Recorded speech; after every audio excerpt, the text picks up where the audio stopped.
शुभोदय बच्चों, आप लोगों को स्वराज के नींव में उन्मुखीकरण, उद्देश्य, दिशा, विधा, विशेष तो हो गया है। अब आप लोगों को क्या है वो कवि श्री विष्णु प्रभाकर जी इसमें क्या बताना चाहते हैं।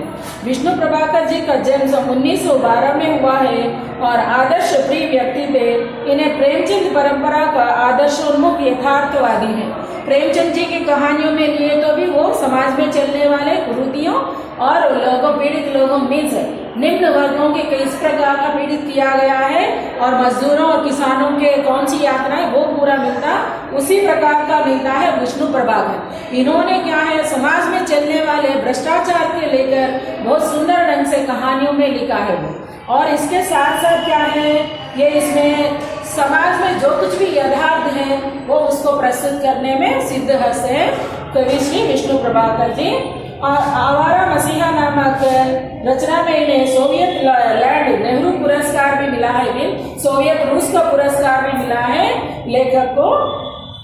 और इसके साथ साथ क्या है भारत सरकार ने पद्म विभूषण से इनको पद्म भूषण से सम्मानित किया गया है। साहित्य में हो या कला में जो कुछ भी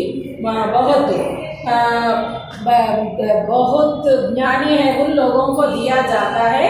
ऐसी है प्रस्तुत। ये तो आप लोगों को क्या है विषय प्रवेश में क्या बताया आप लोगों को 1857 क्या है वो पहली बार एक नारी ने कदम उठाया है अपने देशवासियों को रक्षा करने के लिए। फर्स्ट रिवॉल्ट चिल्ड्रन 1857 और उसमें क्या बताया गया है वो उसमें तो क्या है खूब लड़ी मर्दानी वह तो झांसी वाली रानी थी। सुभद्रा कुमारी चौहान ने पंक्तियों में लक्ष्मीबाई की वीरता के बारे में प्रकट करती हैं। लक्ष्मीबाई क्या है बचपन का नाम है मनुबाई बचपन से जब वो उनको होश आई है तब से उन दुष्ट अंग्रेजों को देश से भगाना है और लोगों को बहुत अत्याचार करने लगी हैं। उन लोगों से कैसे बचाना ये पूरा लेकर उन्होंने अपने छोटे उम्र में लड़कियों जो खेल खेलते हैं उनसे हटकर खेलने लगे हैं। घुड़सवार करना, अस्त्र तीरों को चलाना, भाले को चलाना, अस्त्र शस्त्रों को चलाना और क्या है शास्त्र की विद्या सीखना ये पूरा करी है वो। और उनके अपने साथ साथ सहेलियों को भी उन्हीं विद्याओं को सिखाने लगी हैं। इधर क्या है वो समाज में नारी भी अपने कर्तव्य निभाना है घर के साथ साथ बाहर की, वैसा उन्होंने साबित कर दिया है लक्ष्मीबाई ने। और इसके साथ साथ क्या है लक्ष्मीबाई ने यह सिद्ध कर दिखाया है अबला हमेशा अबला नहीं रहती है। वो अबला नहीं है कमजोर अबल मतलब क्या है जो उसमें क्या है दिखने में वो कमजोर है अगर मौका पड़ने पर वो रणचंडी बनकर लोगों को क्या है वो सबक सिखाने में पीछे नहीं हटती हैं और आवश्यकता पड़ने पर वह सबला भी बन सकती हैं। लक्ष्मीबाई ने सच्चे अर्थों में देश की स्वतंत्रता का नींव रखी है। इधर नींव का मतलब क्या है बुनियादी फाउंडेशन स्टोन डालते हैं ना क्या है वो कोई भी अगर इमारत बनाना है तो उसके बुनियादी घट रहना है, नहीं है तो क्या हो जाता बड़े भवन भी गिर जाता है। इसीलिए पढ़ाई में हो या अन्य विषयों में हो बुनियादी तो घट से रहना है। और वो प्रस्तुत पाठ में से देश के प्रति उनकी कर्मपरायणता के बारे में बताया जा रहा है और वो उन्होंने किस प्रकार अपने क्या है वो कर्तव्य निभाई हैं। छोटे उम्र में तो उनका नाम मनुबाई, आगे चलकर जब झांसी के राजा क्या है वो गंगाधर राव से कब शादी हुई है तब से उनका नाम पड़ी है झांसी के राजा गंगाधर राव, तब से झांसी की रानी के नाम से प्रसिद्ध हो गई है रानी। अब इसमें कौन सी पात्र हैं वो पात्रों के बारे में आप लोगों को क्या है वो पुस्तक समीक्षा में दिए तो उन पात्रों के बारे में भी आप लोग लिखना है 1-2 सेंटेंस। वैसे इसमें कौन सी पात्र हैं वो लक्ष्मीबाई, जूही, मुंडर, रघुनाथ राव, तात्या और क्या है वो सेना नायक। उस समय अंग्रेजों ने क्या नियम बताया है जो भी राजा निसंतान है तो वो उसके क्या है वो राज्य को अंग्रेजों ने अपने राज्य में विलीन कर लेने के लिए उन लोगों ने एक नियम बनाया है। लेकिन पूरे राजाओं ने उनके सामने क्या है वो सिर झुककर मान लिया, लेकिन गंगाधर राव तो नहीं मान लिया। उन्होंने अपने संतान को क्या है कुछ महीने में खोया है, बाद में एक लड़के को गोद लिया है, वो है दामोदर राव। दामोदरा को गोद लेकर वो उन लोगों ने क्या किया है, कोई भी अगर गोद लिए तो वो उनके संतान को राजगद्दी में बिठाने को तो मना कर दिया है। तब उन लोगों ने क्या किया है, अंग्रेजों के विरुद्ध आवाज उठाई और लड़ने के लिए प्रयास किया। अब आगे क्या होता है मंच में, उसके बारे में। रंगमंच पर युद्ध भूमि का दृश्य अंकित किया जा सकता है। कैंप कहीं पास ही लगा हुआ है। महारानी लक्ष्मीबाई के तंबू का एक भाग दिखाई देता है।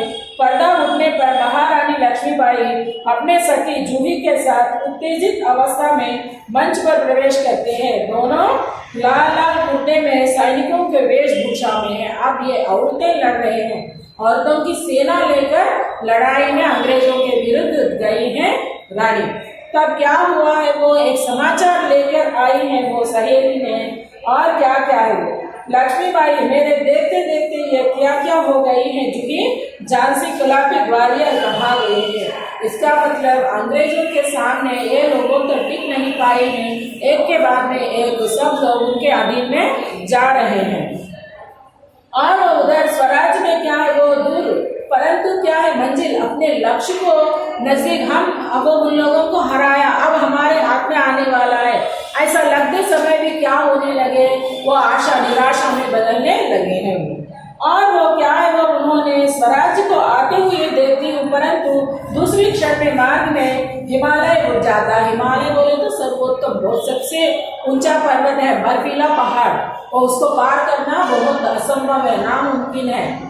लेकिन वैसा उनके सामने बीच में खड़ा कर दिया गया है वो उनकी आशा को निराशा में। और उसे पार करती तो महासागर की डरावनी लहरें कपेड़े मारने लगती हैं, उनसे जूझती हो नाविकों सो जाते हैं। देखो जूही, उधर क्षितिज पर देखो। क्षितिज का मतलब क्या है, आसमान में देखो कैसा दिखाई दे रहा है पूरा। युद्ध में क्या हो गया, अनगिनत सैनिकों की मृत्यु हो गई, और वो उधर खून की नदियां बहने लगी हैं, पूरा खून से लथपथा हुआ है पूरा प्रदेश।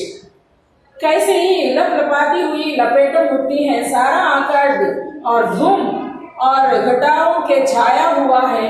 प्रलय की भूमिका है। प्रलय बोले तो सबकी तबाह होने की, नाश होने की संभावना है। लेकिन राव साहब की रक्त मंडल की छाया में से ऐसा आराम और क्या है, वो मशगूल है। लेकिन इधर किसमें वो जोश होना है, वो व्यक्ति क्या है, आराम से आनंद पाने लगा है।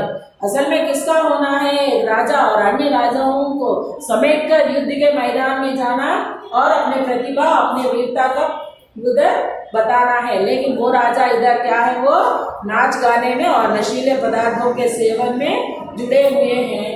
ये पूरा होने लगी है वो।